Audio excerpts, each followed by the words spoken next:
Myst, the Book of Tiana continues with Part 3.3 as read by the bathroom reader. I am covering for the Plurality Report, who is currently en route to Brazil, hoping that Blanca will teach him how he shocks people with electricity.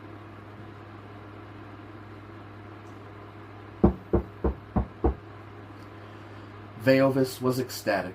That evening he threw a celebratory party at an inn down by the harbor. Atris, who had never found time to visit such places, tried hard to make his excuses, but Veovis would have none of it.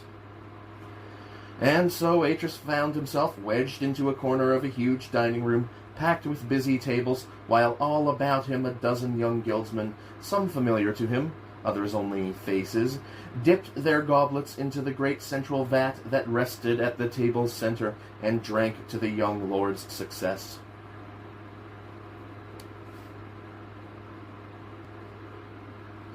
"It was that final question that did it," Swarnir said, his face glowing with excitement. "After that, it was a mere formality." "Maybe so," Veovis said, standing up and looking to Atris across the table. "But let me say one more thing that has not been said. I was wrong about the girl." "Wrong, wrong," several voices said. Veovis raised his hands, palms out. "Hear me out, gentlemen. Before the hearing, I was quite clear in my mind what kind of creature she would prove to be. And if you recall, I was not hesitant in saying so." There was laughter at that, and a great deal of nodding. "However," Veovis went on, "I was wrong, and I am not too proud to admit it. Whatever the merits or otherwise of her race, the girl spoke well. Yes, and honestly, I warrant. I think we all sensed that." There was a murmur of agreement and more nodding of heads. "Word is," Veovis continued, "that she is to stay in Dani. Now, whether that is for the common good or not remains to be seen. But so our masters have decided, and I feel we should, this once, wait and see. That said, we must remain vigilant." "What do you mean?" Veovis's constant companion, Leonis, asked from where he sat, to the left of the young lord. "I mean we ought not to let the girl become a focus for any movement to reverse today's decision. No contact ought to mean exactly that. No contact." "And if she proves such a focus, Veovis?" Swarnir asked. Veovis smiled and looked about him confidently. "Then we should act to have her removed from Dani to some more suitable place." Atris, who had been listening closely, frowned. A prison age. That was what Veovis meant. Yet he could not deny that his friend was being as fair as he could be, considering his views. Atris reached out and took his goblet, cradling it to his chest. He was pleased that Veovis was so happy, yet he could not share their jubilation at today's decision. Perhaps it was, as Veovis said, that he was letting sentiment cloud his better judgment. But part of him was still back there in the rock, making his way up to the surface, with Master Tilanus and Geral, and all the others who had gone on that youthful venture. Whatever he had become these past 30 years, he could not shed that earlier self. Watching the girl speak, it had finally crystallized in him. He knew now that he wanted contact, wanted more than anything to stand up there and see with his own eyes what the surface was like. But how could he say that to Veovis and remain his friend? For to Veovis, the very idea of it was anathema.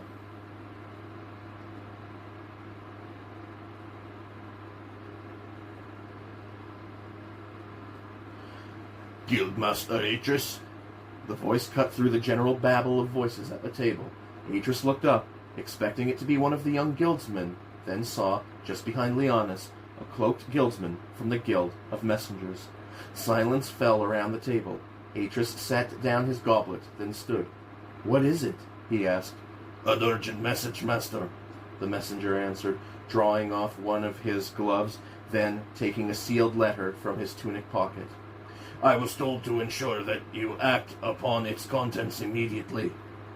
With a smile, Veovis put out a hand. "Here, I'll hand it to my friend." The messenger looked at Atris, who nodded. With a small bow to Veovis, he handed the letter to him, then stood back, pulling on his glove again.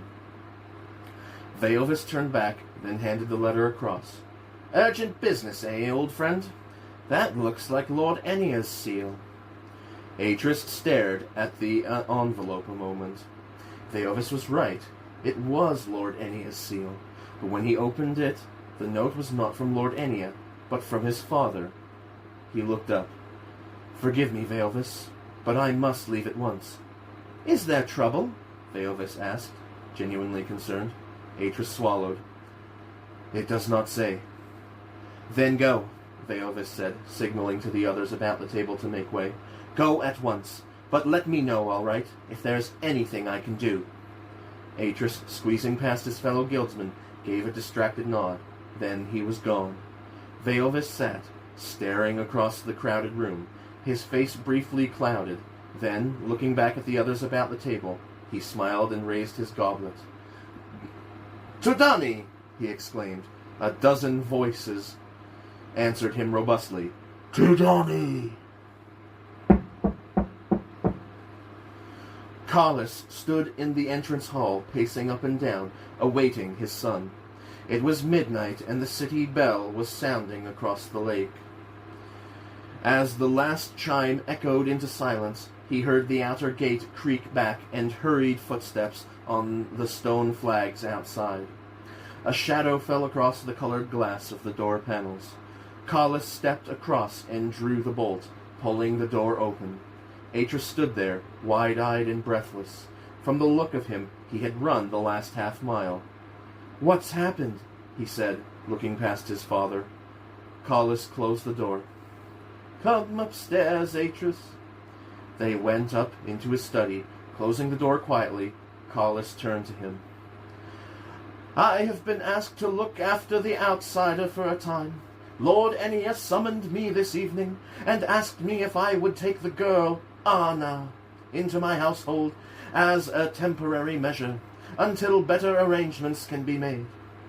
He asked me because he understood my concern for the young woman." "And you want me to agree to this?" "Yes." "Then I agree." Carlos went to speak again, then realized what his son had said. "You agree?" "I take it Mother has agreed, and you must have, else you would not be asking me." In answer, Carlos went over to the door and opened it, then called down the steps. "Tessera!" His mother's head and shoulders appeared at the foot of the stairs. "Tessera," Carlos said, "bring the young lady. I wish to introduce her to our son." As she stepped into the book-filled study, Anna looked about her warily. "Atris," Carlos said, "this is Anna. She is to be our house guest for a time." Atris bowed his head respectfully. "I am glad you will be staying with us." "Thank you," she said, their eyes meeting briefly as he lifted his head again. "I am grateful for your kindness in letting me stay." "You are welcome," Tessera interrupted, coming across to take Anna's arm. "Now, if you would excuse us, I must see Anna to her room."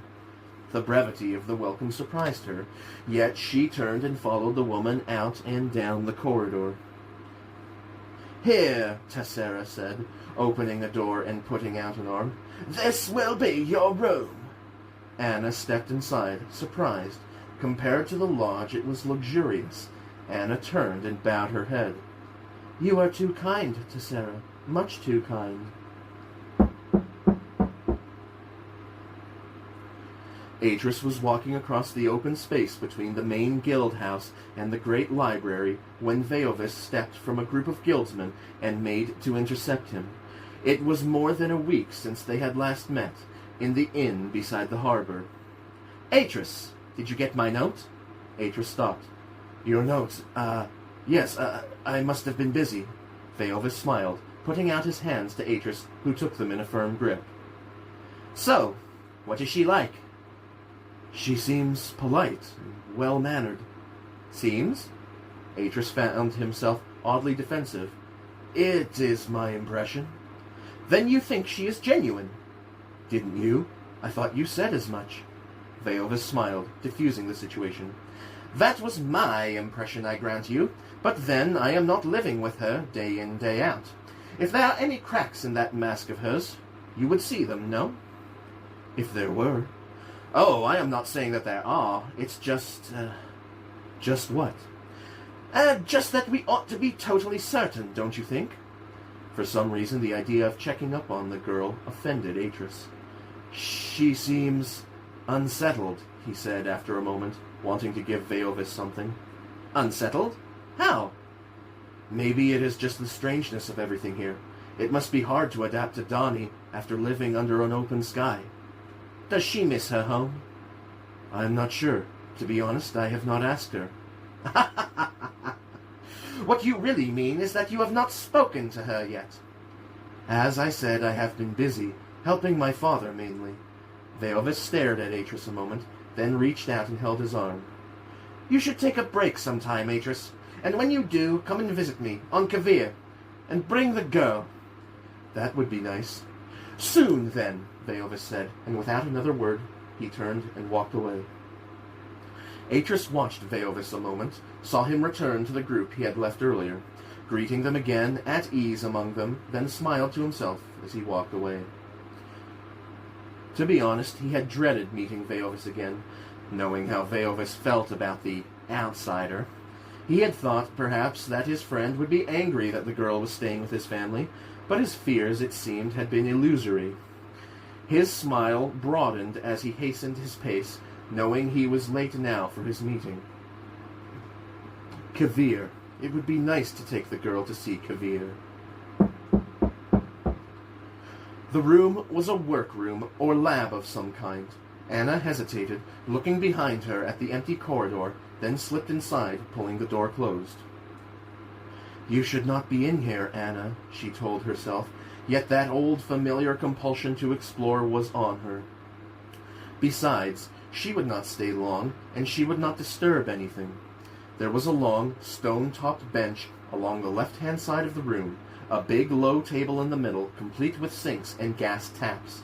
On the far wall, a number of small shelves held all manner of jars and bottles. To the right of the room, in the far corner, was a desk and a chair, and on the wall above a set of shelves on which were many notebooks. She put her hand out, touching the cool, hard surface of the bench. It had been scrubbed clean, and when she lifted her hand, she could smell a strange scent to it. What was that? Coal tar? Iodine? Slowly she walked about the room, picking things up and then placing them back. Most of the equipment was familiar, yet there were one or two things that were strange to her. One in particular caught her attention. It was a small bronze jar with 8 lips, beneath each of which was a tiny bowl. A bronze ball sat on a tiny stand at the very center of the jar, balanced above all else. Anna crouched down onto its level, staring at it for a time, then walked on, over to the far corner of the room. Only 2 things were on the surface of the desk: an elaborately decorated inkstand made of fine blue jade and, just beside the stand, a pair of glasses. Anna picked them up and studied them.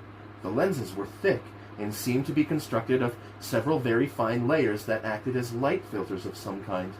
About each of the lenses was a tight band of expandable material, which in turn was surrounded by a thick leather band, studded with tiny metal controls. She adjusted them, noting how they changed the opacity of the lenses, and smiled to herself. Then, on a whim, she tried them on. Strange. They were very tight. Airtight, probably, on the person for whom they were designed, and wearing them it became very dark. Again she adjusted the controls, varying the light. Taking them off, she set them down again, wondering what precisely they were used for. Mining? To protect the eyes against chips of rock? But if so, then why the varying opacity? Anna half turned toward the door, listening for a moment, then, turning back to face the shelves, she reached up and took one of the journals down. Inside, the pages were filled with strange writing, totally unlike any script she had ever seen before. Flicking through a few pages, she stopped, staring in admiration at a diagram on the right-hand page. There were more farther on, all of them intricately drawn, the lines fine yet dark, the shading subtle. They spoke of a highly organized mind. She closed the journal and set it back in its place, then, with a final look about her, hurried from the room. It was no good. She would have to do something, or else she would die of boredom. Distracted, she almost bowled into Atris. "Come," he said quietly. "We need to speak." Anna followed him, surprised. He had barely said a word to her all week. She was even more surprised when he led her along the corridor and into the workroom she had been exploring. Did he know? Was that what this was all about? Inside, Atris closed the door, then gestured for her to take the chair beside the desk. He seemed awkward. "Here," he said, turning to reach up and take down one of the books that were on the topmost shelf. He offered it to her. "That is a history of Donnie. It is a child's book, of course, but—" Atris stopped. She was staring at the pages blankly. "What is it?" She looked up at him, then, closing the book, handed it back to him. "I cannot read this." "But I thought—" He shook his head then. "You mean you learned to speak, Donnie, but not to read it?" Anna nodded. Atris stared at the book a moment, then set it down and turned, searching among the bottom shelves until he found something. It was a big, square-covered book with a dark amber leather cover. He pulled it out from among the other books. Turning, he offered it to Anna. "Here, this is the key to all." Anna took it, studying the beautifully tooled leather cover a moment before opening it. Inside, on heavy vellum pages, were set out columns of beautifully intricate figures, more like designs than letters. She looked up at him and smiled. "Is this what I think it is? Is this the Donnie lexicon?" "The Rehev Corps," he said, nodding. She looked back at the page, smiling sadly now. "But I do not know what they mean." "Then I shall teach you," Atris said, his pale eyes watching her seriously. "Are you sure that is allowed?" "No," he answered, "but I will teach you anyway."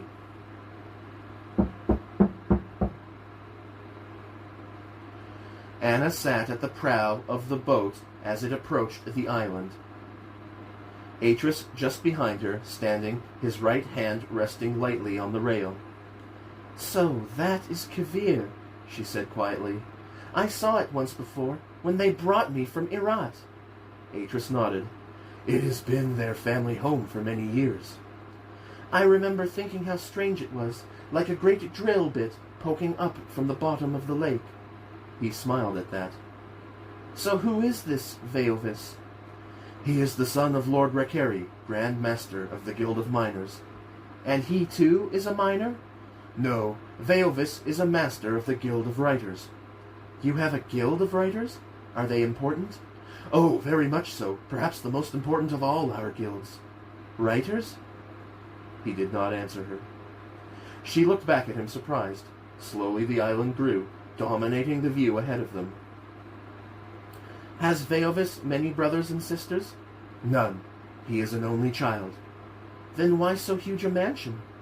"Lord Rakeri often entertains guests, or did before his illness." Anna was quiet for a time as they drifted slowly toward the island. There was a small harbor directly ahead of them now, and beneath a long stone jetty, a dark rectangular opening. "Does your friend Veovis dislike me?" The question surprised Atris. "Why do you ask?" "I ask because he stared at me throughout the hearing." "Is that so unusual? I also stared." "Yes, but not as he did. He seemed hostile toward me, and his questions—" What of his questions?" She shrugged, then.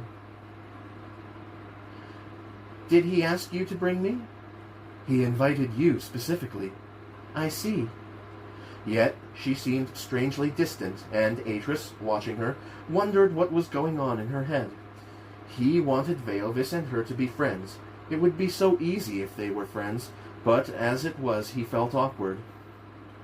"Veovis can be outspoken sometimes." "Outspoken?" "I just thought I ought to warn you, that's all. He can be a little blunt, even insensitive at times, but he is well-meaning, You should not be afraid of him. Anna gave a little laugh. I'm not afraid, Atris. Not of Veilvis, anyway. They spent hours, it seemed, just going from room to room in the great mansion that was built into the rock of Kavir, Veilvis delighting in showing Anna every nook and cranny. At first Anna had been wary, but this time went on. She seemed to succumb to the young lord's natural charm, and Atris, looking on, found himself relaxing. As they climbed the final flight of steps that led onto the veranda at the top of the island, Atris found himself wondering how he could ever have worried about these two not getting along. The stone seemed fused, Anna was saying, as they came out through the low arch and into the open gate. Again. It's almost as if it has been melted and then molded. That is precisely what has happened, Veilvis answered her with an unfeigned enthusiasm. It is a special Dani process, the secret of which is known only to the guilds concerned. They stepped out into the center of the veranda. There was a tiled roof overhead, but the view was open now on all four sides. All about them the lake stretched away, while in the distance they could see the great twisted rock of Aegura, and to its right the city. They were high up here, but the great walls of the cavern stretched up far above them, while overhead there were faint clouds like feathered cirrus. Anna laughed. What is it? Veilvis asked. It's just that I keep thinking I am outside. Oh, the light is very different, but, well, it's just so big. Veilvis looked at Atris and smiled, then gestured toward a group of lounging chairs that rested at one end of the veranda. Shall we sit here for a while? I can have the servants bring us something. That would be nice, Anna said, looking to Atris and smiling. As Veilvis went to arrange refreshments, Anna and Atris sat. He's very pleasant, she said quietly. I can understand why he is your friend. So you've forgiven him? Forgiven him? For scowling at you. Ah, long ago. Atris smiled. I'm glad, you know. Really? Yes, I wanted you to be friends. It would have been hard otherwise. Anna frowned. I didn't know. He fell silent. Veilvis had returned. The young lord came across and, taking the chair between them, looked from one to another. His eyes settled on Anna. Can I be honest with you, Anna? Anna looked up. Honest? In what way? Veilvis grinned. We are alike, you and I. We are both straightforward people. He looked pointedly at Atris. Blunt, some call it, but let me say this. I was not disposed to like you. Indeed, I was prepared to actively dislike you. But I must speak as I find, and I find that I like you very much. She gave the smallest little nod. Why, thank you, Lord Veilvis. Oh, do not thank me, Anna. I did not choose to like you, but like you I do, and so we can be friends. But I must make one or two things clear. I am Dani, and I am jealous of all things Dani. We are great and proud people. Remember that, Anna. Remember that at all times. Anna stared at him a moment, surprised by that strange and sudden coldness in him, then answered him. And I, my lord, am human, and am proud of being so. Remember that, she smiled pointedly, at all times. Veilvis sat back, his eyes studying Anna thoughtfully. Then, more cheerfully than before, he smiled and slapped his knees. Well, let us forget such somber stuff. Atris, how go the plans for the new cavern? On the journey home, Anna was silent, locked in private thoughts. Atris, sitting across from her, felt more than ever how alien their worlds were. What, after all, did they really know about each other? Anna? She looked up, a deep melancholy in her eyes. Yes? What would you like to do? Anna turned her head, staring out across the lake. I'd like to understand it all, that's what. To know where all the food comes from. It mystifies me. It's like something's missing and I can't see what it is. And you want me to tell you what it is? She looked to him. Yes, I do. I want to know what the secret is. He smiled. This evening, he said mysteriously, sitting back and folding his arms. I'll take you there this evening. Atris unlocked the door, then stood back. You want me to go inside? He nodded. Anna shrugged. She had noticed the door before now. It had always been locked, and she had assumed it was a store cupboard of some kind. But inside was a normal room, except that in the middle of the floor was a marble plinth, and on the plinth was an open book, a huge leather-bound book. Anna looked to Atris. What is this room? Atris locked the door, then turned to her again. This is the book room. But there is only one book. He nodded, then with a seriousness she had not expected, said, You must tell no one that you came here, not even my mother and father. Do you understand? Are we doing something wrong? No, yet it may be forbidden. Then perhaps... No, Anna. If you are to live here, you must understand. You have too simple a view of who we are. It disfigures your understanding of us. Disfigures. It was a strange word to use. Anna stared at him, then shook her head. You frighten me, Atris. Atris stepped up to the plinth and stared down at the book fondly.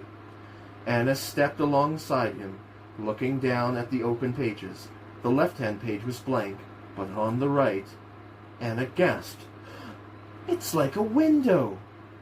Yes, he said simply. Now give me your hand.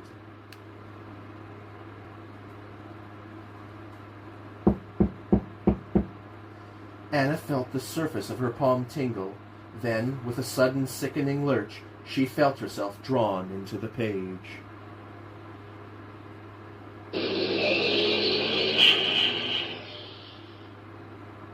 It grew even as she shrank, sucking her into this softly glowing image.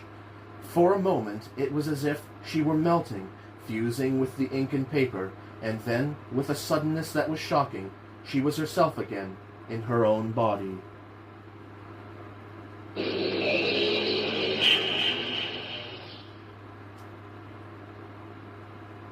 Only she was no longer in the room. The air was fresh and heavy with pollen. A faint breeze blew from the shelf of rock just in front of her, and beyond it was a vividly blue sky. Her mouth fell open in astonishment, even as Atris shimmered into solidity beside her.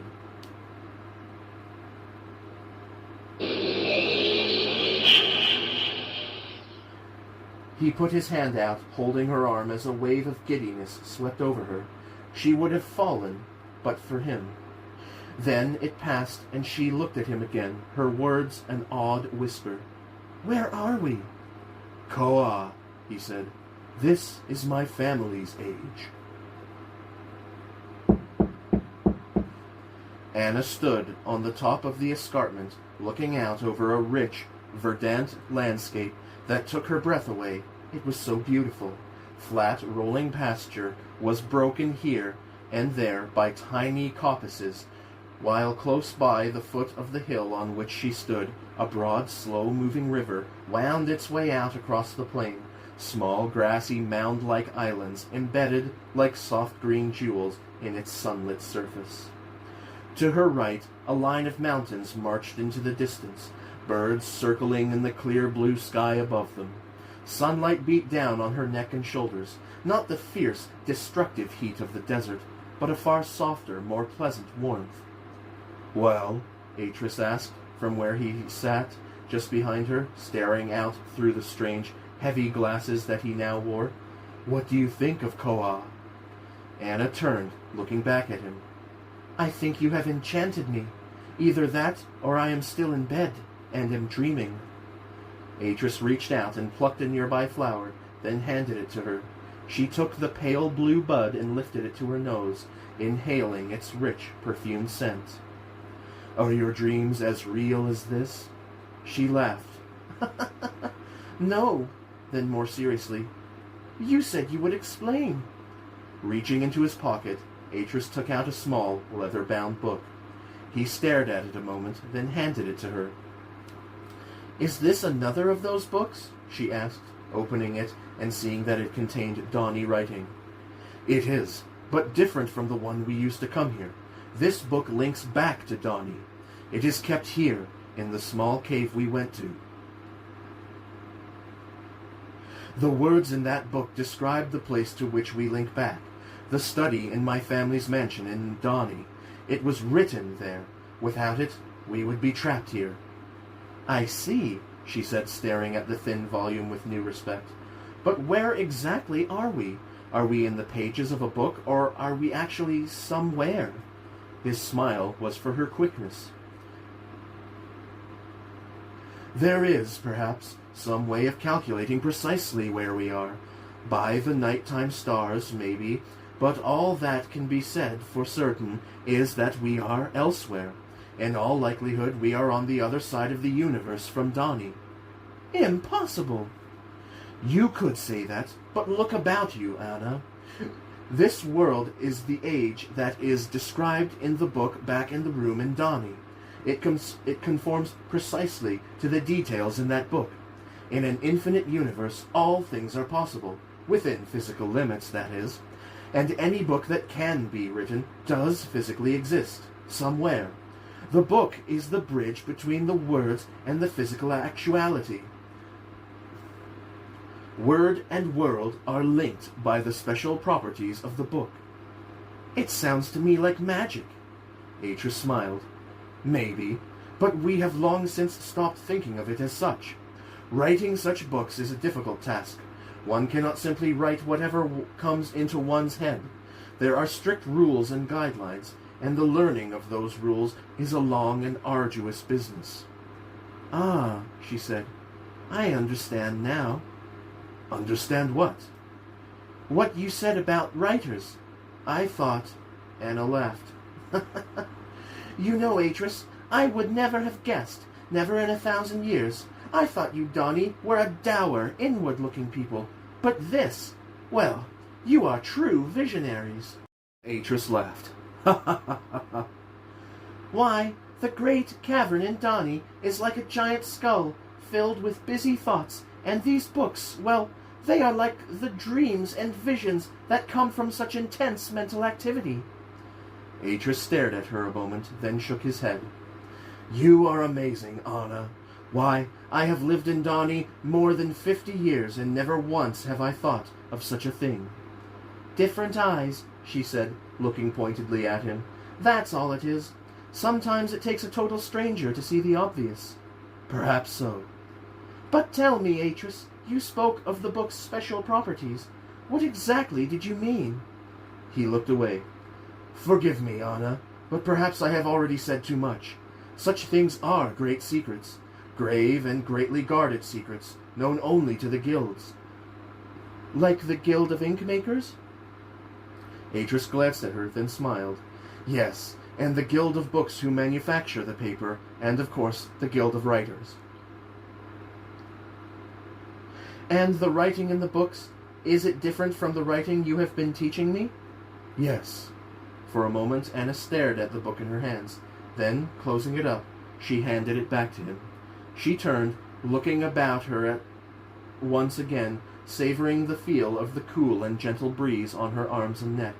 Her hand went to her neck, drawing back the fine silk of her long, lustrously dark hair. It must have been cruel for you, Atris said, watching her, a strange expression coming to his eyes. Being locked up. It was. She glanced around at him, then smiled. A bright smile, full of the day's sunlight. But let's forget that now. Come, Atris, let's go down to the river.